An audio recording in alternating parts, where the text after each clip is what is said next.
Il piano di rientro approvato dal Comune di Catania qualche anno fa, mentre non ero sindaco, forse qualcuno l'ha dimenticato, prevedeva la chiusura di tutti gli asili nido della città ed era un impegno che era stato assunto, vistato dalla Corte dei Conti e dal Ministero dell'Interno. Grazie a un'azione ostinata e determinata, noi abbiamo evitato che gli asili nido chiudessero. Oggi c'è un primo importante risultato nella città. Siamo tornati a un numero di presenti negli asili nido che era quello degli anni migliori, quando funzionavano alla grande e quando c'erano i soldi e le risorse.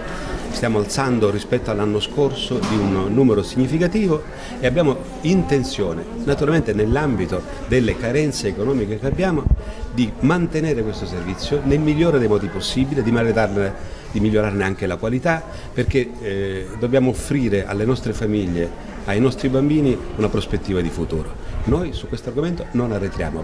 Voglio ringraziare di cuore l'assessore Troiano che ha ottenuto risultati formidabili in quest'ambito. Lavoreremo insieme per riuscire a migliorare ulteriormente la situazione. Ma non state migliorando niente. Grazie.